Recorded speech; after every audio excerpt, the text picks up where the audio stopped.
Hello students, my self गौरव मिश्रा और आज मैं आपसे बात करने के लिए आ गया हूँ हमारे इस चैनल पे इंटरफेरेंस ऑफ लाइट के बारे में। बच्चों, इंटरफेरेंस ऑफ लाइट है क्या? एक्चुअली में आपने देखा होगा कि जैसे छोटे छोटे बच्चे जो होते हैं वो क्या करते हैं कि सोप सॉल्यूशन को एक बॉटल में लेके और एक कुछ होता है रिंग टाइप का, उससे उसमें डिप करके फिर ऐसे ब्लो करते हैं यार। ब्लो करने पर क्या होता है, छोटे छोटे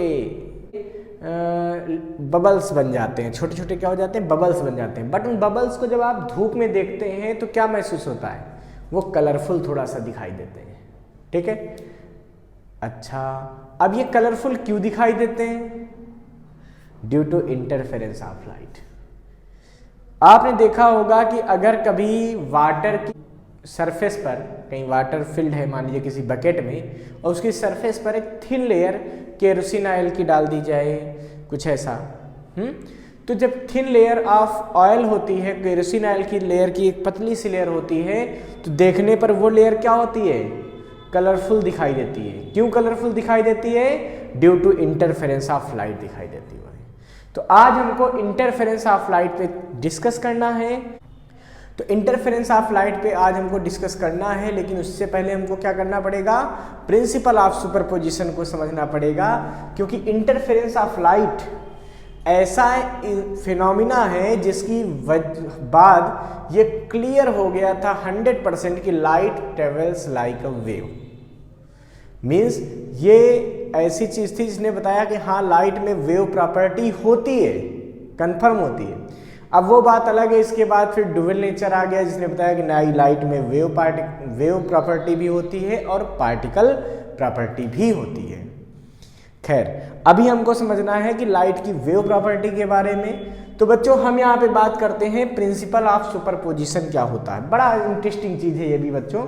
जैसे आपने देखा होगा कि अगर आपके पास दो बॉल्स हैं, ठीक है, गेंद आपने ले ली, उनको ऐसे आपने थ्रो किया तो दोनों बॉल एक दूसरे से टकराती हैं।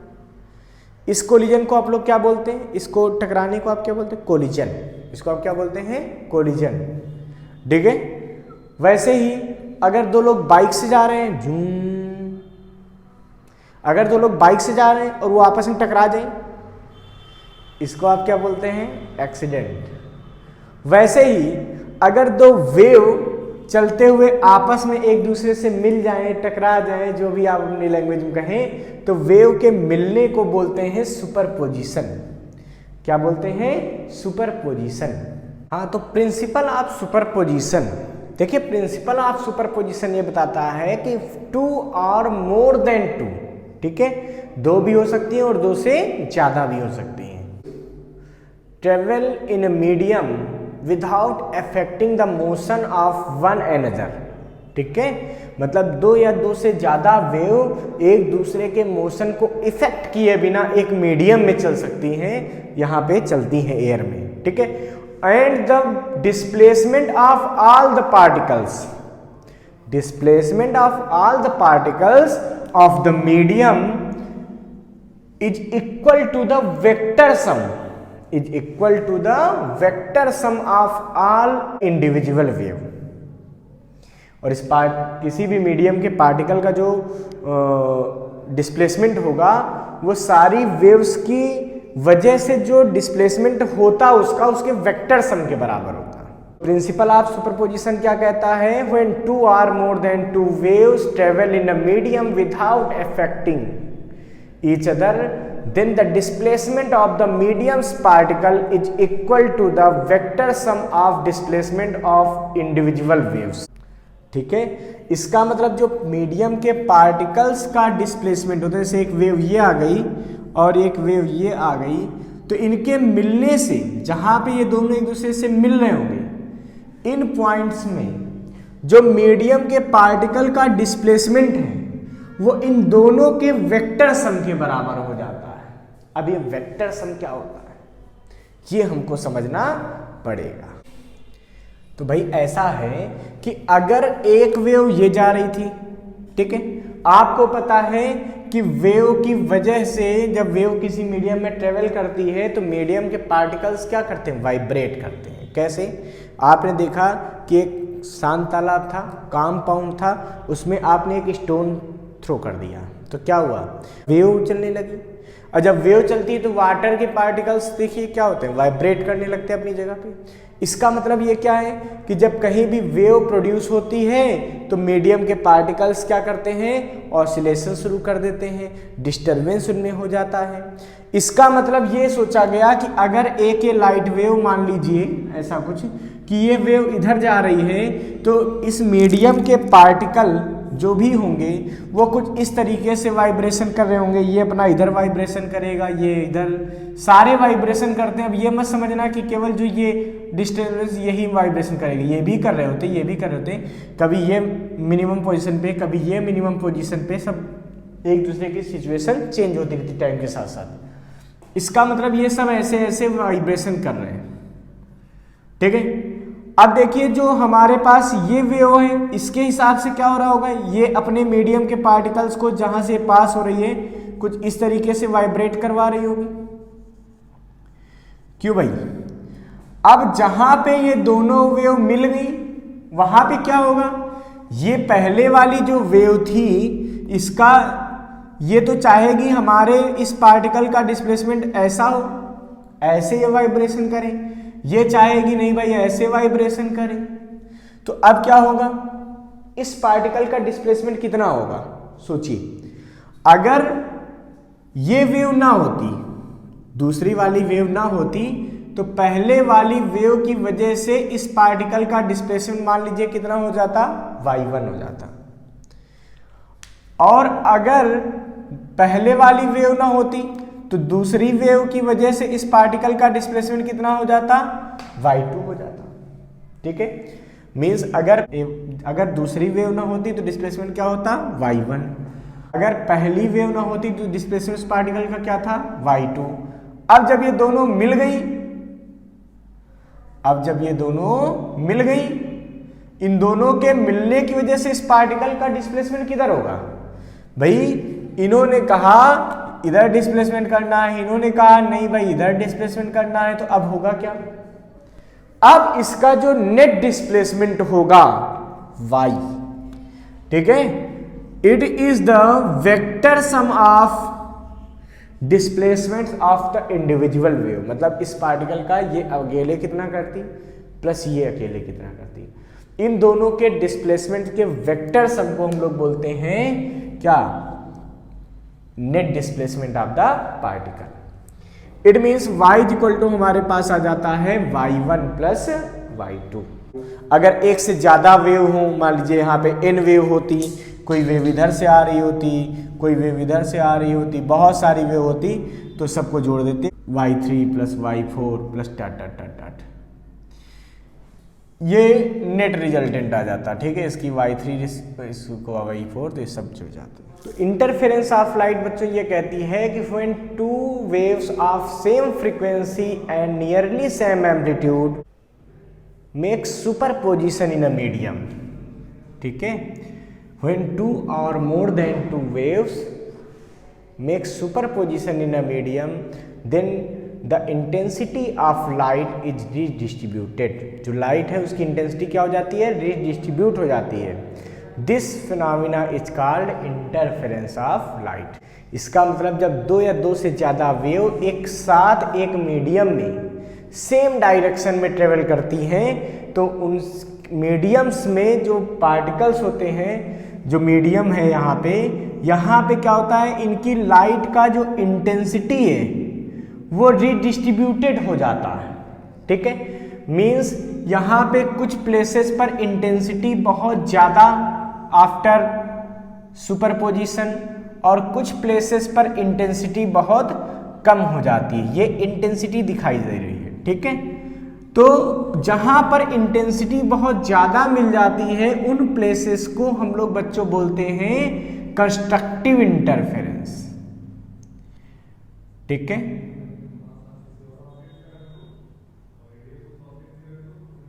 और जहां पर इंटेंसिटी बहुत कम मिलती है उन प्लेसेस को हम लोग बोलते हैं destructive interference.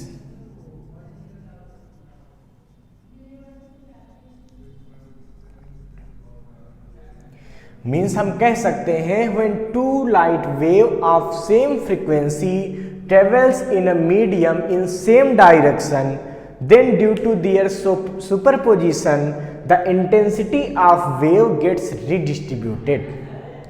At some places the intensity becomes maximum. These places are called constructive interference. And at some places the intensity becomes minimum. कई जगह जीरो भी हो जाती है. Then this is called destructive interference. ठीक है.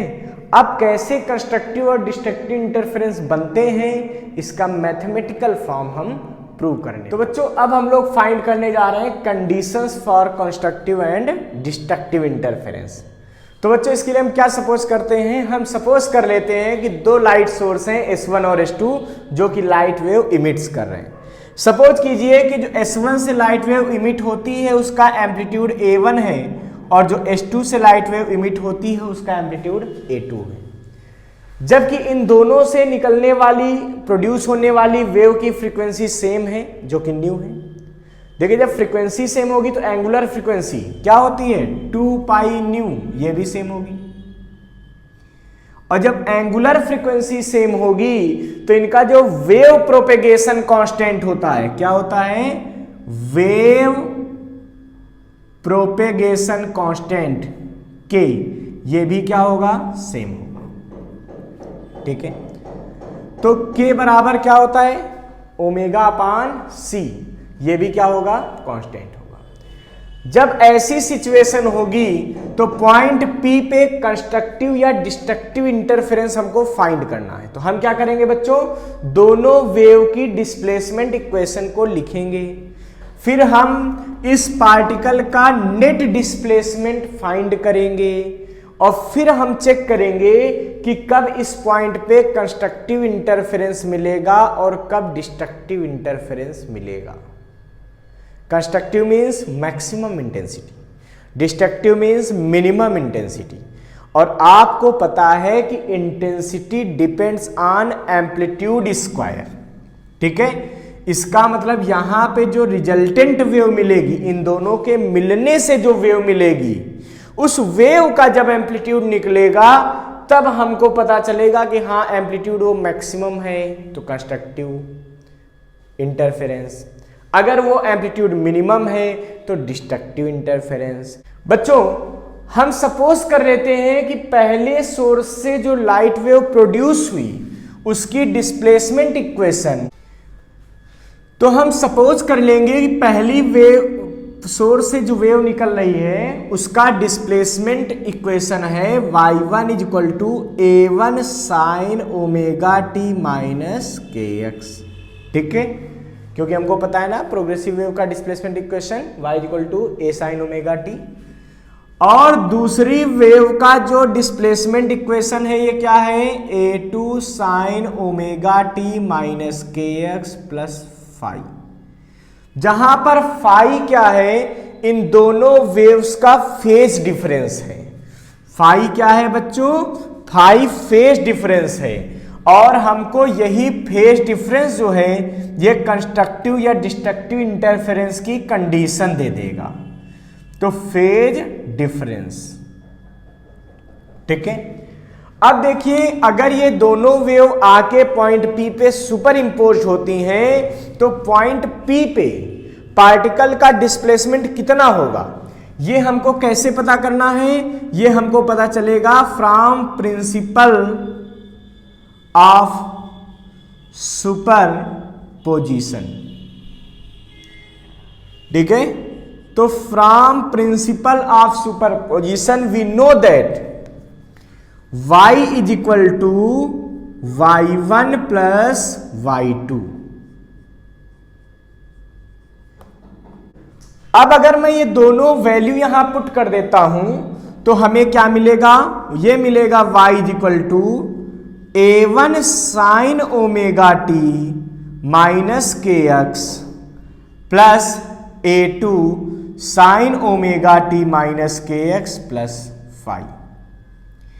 बच्चों अब हमको नेट एम्पलीट्यूड फाइंड करना है. इसके लिए हम क्या करेंगे, कि इस इक्वेशन को y equal to a sine omega t के फॉर्म में बनाने की कोशिश करेंगे। जब ऐसा बन जाएगा तो हमको पता है जो साइन के साथ है मल्टीप्लाई में लिखा है क्या होगा, एम्पलीट्यूड होगा। तो देखिए इसके लिए हम क्या करेंगे, थोड़ा सा सॉल्व करेंगे, ट्रिग्नोमेट्री बेसिक यूज होगी।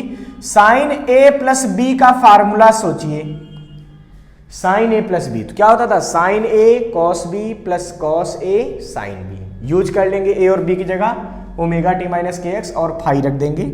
तो हमारे पास y की वैल्यू क्या आ जाएगी, तो ये y की वैल्यू आ जाएगी बच्चों a1 sine omega t minus k x plus a2 into sine a cos b. तो देखिए sine omega t minus k x a की जगह omega t minus k x, cos b b की जगह phi, ठीक है बच्चों, plus cos omega t minus k x और इंटू साइन फाई। मैं चाहूं तो a2 से अंदर मल्टीप्लाई भी कर सकता हूं, 3-4 स्टेप बढ़ाने से कोई फायदा नहीं, तो a2 से मल्टीप्लाई कर देंगे। तो यहां भी a2 से मल्टीप्लाई होगा और यहां भी a2 से मल्टीप्लाई होगा। अब आप अगर ध्यान से देखें तो इन दोनों टर्म्स में साइन ओमेगा टी कॉमन मिल रहा है। क्यों भाई मिल रहा है, तो sign omega t minus k x को कॉमन ले लेंगे जो दोनों में सेम है। तो y इक्वल टू क्या मिलेगा हमें, a1 plus a2 cos phi into sine omega t minus k x. देखिए ये कॉमन आ गया, जब चाहेंगे मल्टीप्लाई करेंगे यही मिल जाएगा आपको, plus a2 sine phi into cos omega t minus k x. बच्चों अब अगर आप ध्यान से देखें तो a1 plus a2 cos phi, इसको हम एक नया नाम देंगे, एक नया टर्म सपोज करेंगे, let a1 plus a2 cos phi is equal to r cos theta and a2 sine phi is equal to r sine theta. ये हमने सपोज कर लिया। Then what you get, the value of y is, यहां पे क्या आएगा बच्चों, r cos theta, तो r cos theta sine omega t minus k x plus a2 sine phi की जगह हमने क्या रख दिया बच्चों, r sine theta into cos omega t minus k x minus k x. अब बच्चों देखिए अगर यहां से तो r कॉमन मिल रहा है, जब r को आप कॉमन ले लेंगे तो क्या बचेगा, जब r यहां से कॉमन मिल जाएगा तो हमें क्या मिलेगा बच्चों, ये मिलेगा cos theta sine omega t minus k x plus sine theta cos omega t minus k x. इसका मतलब r को कॉमन लेने पे हमें एक सीधा सा फार्मूला दिख रहा है, sign omega t minus k x plus theta. जब चाहेंगे साइन ए प्लस बी का फार्मूला फिर से यूज कर लेंगे, sign a cos B plus cos A sine B मिल रहा है। तो ये बच्चों आ गया। अगर आप ध्यान से देखिए तो क्या ये वेव भी लाइक अ प्रोग्रेसिव वेव आई है, बिल्कुल जैसे ही हमने शुरुआत में सपोज की थी y equal to a sine omega t minus k x, वैसी ही बाद में आ गई है। एम्पलीट्यूड कितना होगा, क्यों, क्योंकि हमको पता है जो एम्पलीट्यूड है मींस ये r एम्पलीट्यूड होगा। यहाँ पे a1 एम्पलीट्यूड था, यहाँ a2 था, वैसे अगर कंपेयर करेंगे तो ये क्या है, r यहाँ पे एम्पलीट्यूड है। तो हमको ये पता है किसी भी वेव की इंटेंसिटी कब मैक्सिमम होती है, जब r की वैल्यू मैक्सिमम होगी, मींस एम्पलीट्यूड मैक्सिमम होगा। क्यों, क्योंकि इंटेंसिटी ऑफ वेव का जो बेसिक फार्मूला है वो होता है बच्चों 2 pi square n square a square v रो।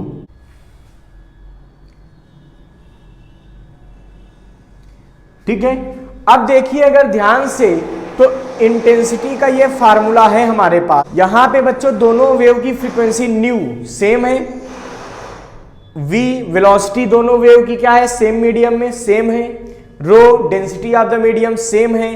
तो बचता क्या है, I depends on amplitude square, यही कॉन्सेप्ट हमको लेना है। तो हम क्या करेंगे, अब रिजल्टेंट एम्पलीट्यूड फाइंड कर लेंगे और देख लेंगे जहां पे एम्पलीट्यूड मैक्सिमम होगा वहां आई मैक्सिमम होगा, जहां एम्पलीट्यूड मिनिमम होगा वहां आई मिनिमम होगा। ठीक है, तो पहला काम हमारे पास है एम्पलीट्यूड को फाइंड करना। तो देखिए हमें आर फाइंड करना है। अब बच्चों आर को फाइंड करने के लिए हम क्या करेंगे, इसको अगर हम इक्वेशन फर्स्ट कह दें और इसको इक्वेशन सेकंड कह दें तो हम इन दोनों के स्क्वायर को अगर ऐड कर दें तो आर निकल आएगा। कैसे, यहां पे लिख देंगे क्या, on squaring and adding, on squaring and adding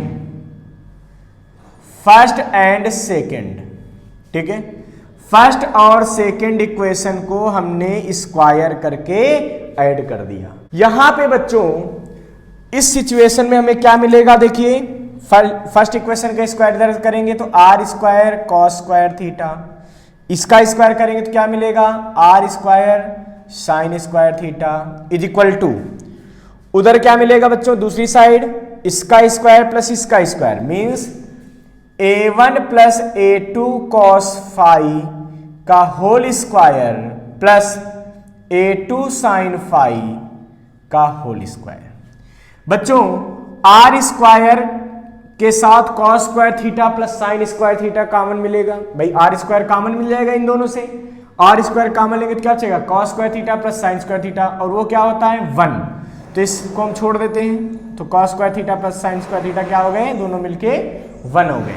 बचा क्या यहाँ पे, इसका होल स्क्वायर ब्रेक करेंगे, कैसे, a प्लस बी का होल स्क्वायर क्या होता है, a square plus b square plus 2ab cos theta, वही यूज करेंगे बच्चों। तो क्या आएगा हमारे पास, a1 स्क्वायर प्लस इसका स्क्वायर करेंगे तो क्या आएगा, a2 square cos square phi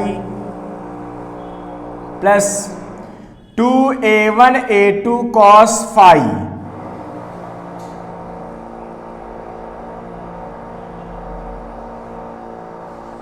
plus a2 square sine square phi.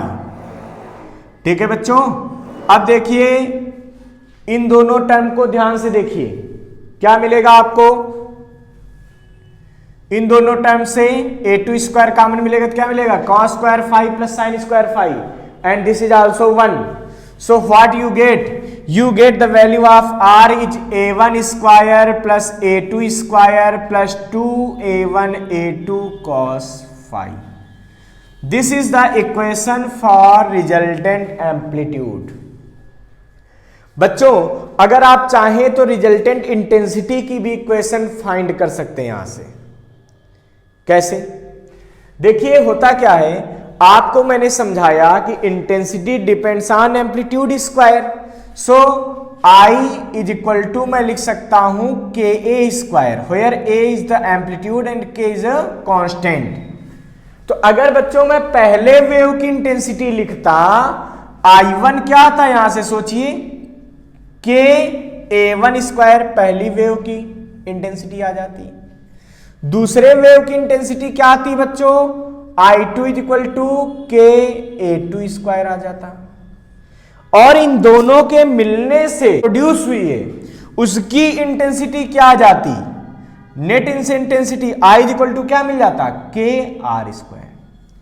तो अगर मैं यहां से इंटेंसिटी का फार्मूला बनाता हूं तो मुझे क्या मिल सकता है इस इक्वेशन से, हम क्या करेंगे, पहले k से मल्टीप्लाई कर देंगे, ऑन मल्टीप्लाइंग विद k, क्या मिलेगा बच्चों यहां पे सोचिए, ये मिलेगा के आर स्क्वायर के a1 स्क्वायर प्लस के a2 square plus 2k a1 a2 cos phi. बच्चों के आर स्क्वायर ध्यान से देखिए, के आर स्क्वायर क्या है भाई, I, so this is I is equal to k a1 square, ये क्या है भाई, I1 प्लस के a2 स्क्वायर क्या है,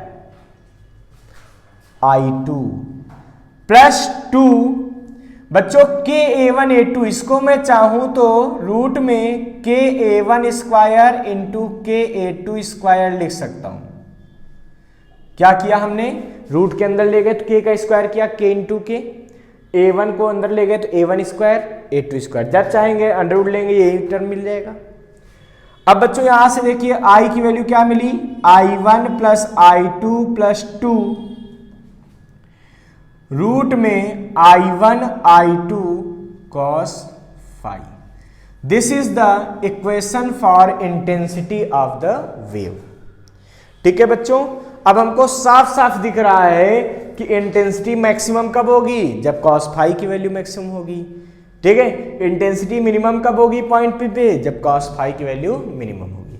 चलिए आप लोग इसका स्क्रीनशॉट ले लीजिए, फिर मैं आपको कंडीशन शो करता हूं।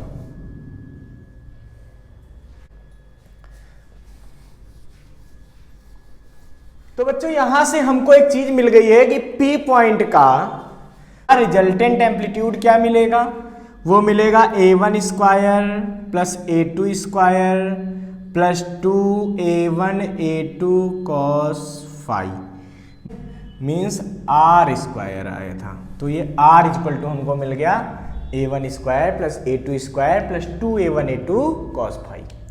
बच्चों यहां से रिजल्टेंट इंटेंसिटी कितनी आई है, ये आई है रूट में, सॉरी ये आई है i1 plus i2 plus 2 root i1 i2 cos phi। For constructive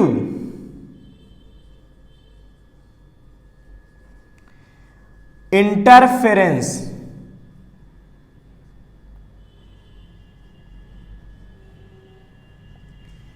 for constructive interference बच्चों इंटेंसिटी क्या चाहिए, मैक्सिमम चाहिए।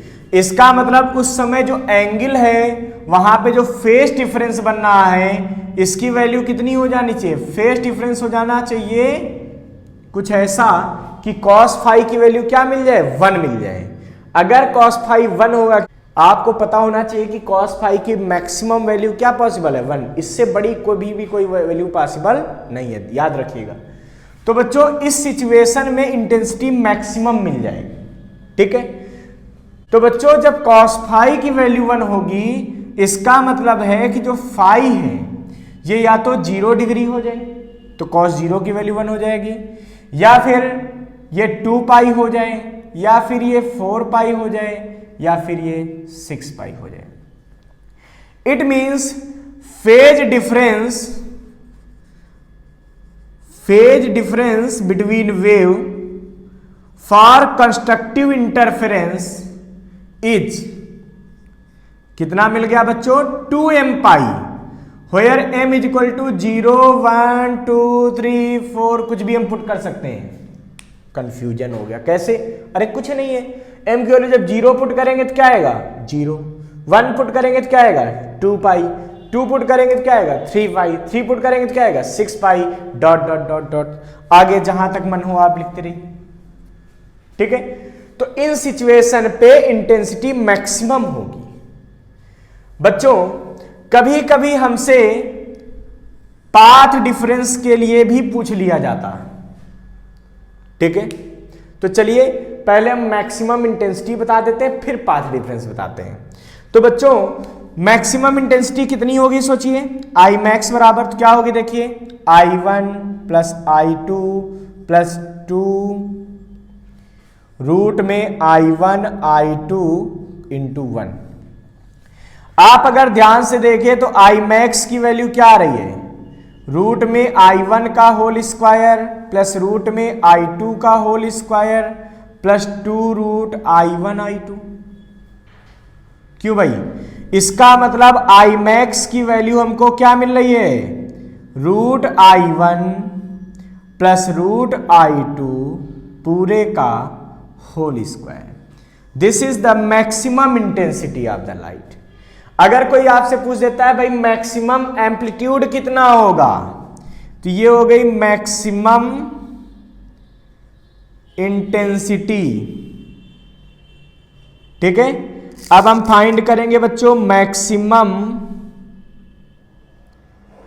Amplitude.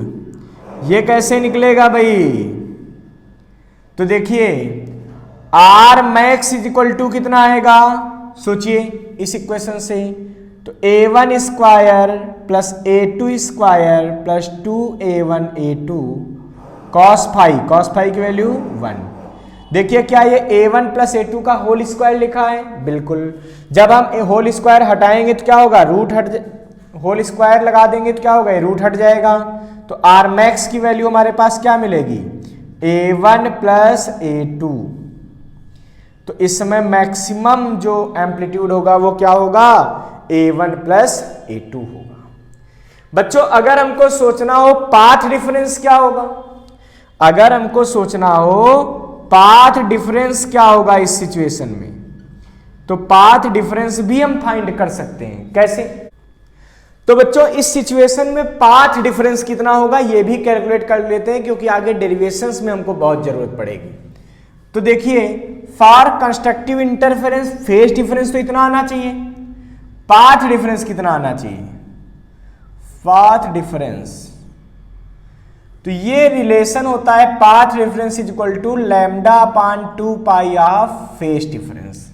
Path difference is equal to lambda upon 2 pi phase difference. आपको first year में wave में हमने पढ़ा दिया है, ठीक है, प्रोग्रेसिव वेव वाला लेक्चर हमारा आपने देखा होगा, तो वहां पे आपको मिलेगा। तो बच्चों delta x is equal to कितना आएगा, लैम्डा अपान 2 पाई, फाई की वैल्यू कितनी है बच्चों, 2m पाई। देखिए कैंसिल कर दीजिए, तो डेल्टा एक्स क्या आ गया, m लैम्डा। अगर हम m की वैल्यू 1 2 3 4 ही पुट कर दें यहां पे, तो हमको क्या मिलेगा, सो डेल्टा एक्स बराबर 0 lambda 2 lambda 3 lambda dot dot dot.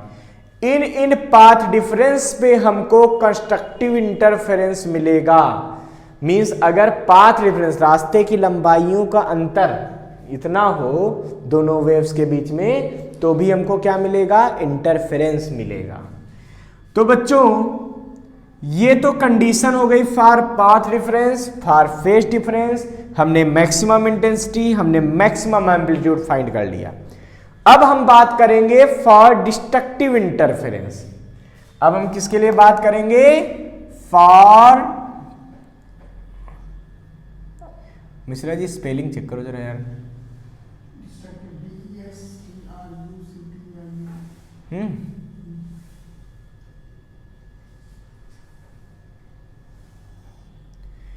कहां पे इंटरफेरेंस चेक कर रहे हैं, एट पी। कहां पे बात कर रहे हैं, एट पी, ठीक है। तो बच्चों फॉर डिस्ट्रक्टिव इंटरफेरेंस सोचिए कॉस फाई की वैल्यू क्या होनी चाहिए भाई, ये वैल्यू होनी चाहिए -1। क्यों, क्योंकि कॉस थीटा की मिनिमम वैल्यू -1 होती है। मिनिमम वैल्यू क्या होती है, -1। और जब -1 होगी उस समय सोचिए आप एंगल कितना होगा, this indicate phi is equal to, तो सोचिए फाई कितना होगा इस सिचुएशन में। तो फाई की वैल्यू या तो भाई पाई होगी, अगर पाई होगी तो कॉस पाई मीन्स -1, या फिर ये 3 पाई होगी, या फिर ये 5 पाई होगी, डॉट डॉट डॉट, कुछ भी ये वैल्यू होगी तो cos फाई की वैल्यू क्या आ जाएगी, -1 बाई। cos फाई की वैल्यू -1 क्यों होनी चाहिए, क्योंकि डिस्ट्रक्टिव इंटरफेरेंस वहां पे मिलता है जहां पे इंटेंसिटी मिनिमम होती है। और देखिए इंटेंसिटी जो रिजल्टेंट इंटेंसिटी है उसका फार्मूला क्या है, I1 plus I2 plus 2 root I1 I2 cos phi. तो ये वैल्यू मिनिमम कब होगी, जब cos फाई की वैल्यू मिनिमम होगी, मीन्स -1। तो यहां पे हमको cos फाई की वैल्यू -1 रख देनी है। इसका मतलब phi angle is equal to कितना आएगा, cos pi -1, cos 3 pi -1, cos 5 pi -1।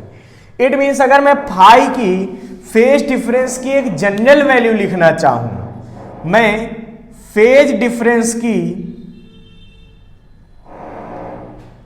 General value लिखना चाहूं तो क्या मिलेगी, 2m - 1 इंटू पाई, ये मिलेगी 2m - 1 इंटू पाई, ठीक है। जहां पर m की वैल्यू आप जब चाहें 1 2 3 4 पुट कर सकते हैं। जैसे ही आप m की वैल्यू 1 पुट करेंगे क्या आएगा, सोचिए 2 इंटू 1 -1 मीन्स 2 - 1 मतलब 1, यानी कि पाई आ गया, क्या मल्टीप्लाई करना। जब आपने m की जगह 2 रखा तो क्या आएगा, मीन्स कितना हो गया 4 - 1 यानी कि 3 पाई। जब आपने 3 रखा तो 3 × 2 6 - 1 यानी कि 5 × पाई 5 पाई। तो इन वैल्यूज के लिए इंटेंसिटी क्या होगी, मिनिमम होगी। आइए अब मिनिमम इंटेंसिटी की वैल्यू फाइंड कर लेते हैं। मिनिमम इंटेंसिटी कितनी होगी,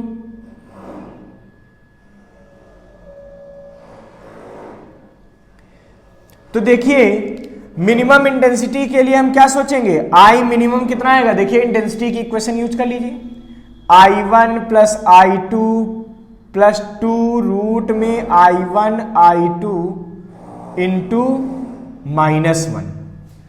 बच्चों जब -1 से मल्टीप्लाई करेंगे तो यहां -1 आ जाएगा, ठीक है। इसका मतलब मैं इसको डायरेक्ट लिख सकता हूं, I मिनिमम = I1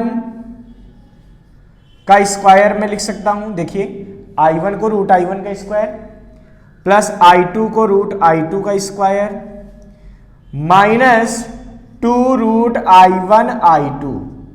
इसका मतलब क्या हो गया बच्चों, ध्यान से देखो, ये क्या हो गया, a² + b² -2ab, means a - b का होल स्क्वायर का फार्मूला बन गया। मतलब ये बन गया रूट में I1 माइनस रूट में I2 का होल स्क्वायर। ठीक है बच्चों, ये I मिनिमम हो गया, मिनिमम इंटेंसिटी आ गई। अब बच्चों हमसे पूछा जा सकता है इस समय मिनिमम एम्पलीट्यूड क्या होगा, यहां पे लिखेंगे क्या, minimum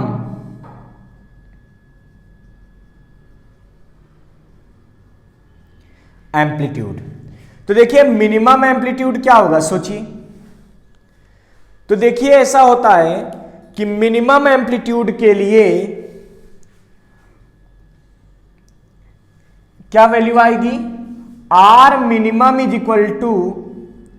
a1² + a2² -2a1 a2। देखिए cos फाई की जगह क्या रख दिया, -1। वो भी कैसा है ये पूरा सिस्टम, अंडर रूट में। इसका मतलब आर मिनिमम की वैल्यू कितनी आ जाएगी, ये आ जाएगी a1 - a2। भाई a1 - a2 का whole square, root cancel square से ये आ जाएगा।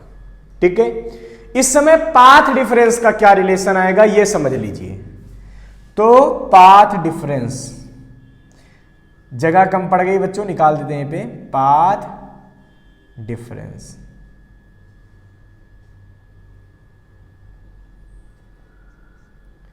तो पाथ डिफरेंस का रिलेशन फिर वही पुराना यूज करेंगे भाई, डेल्टा x = λ/2π × φ, मीन्स डेल्टा x = λ/2π फाई की वैल्यू कितनी आई, देखिए फेस डिफरेंस कितना आया यहां पे, ये आया है 2m - 1।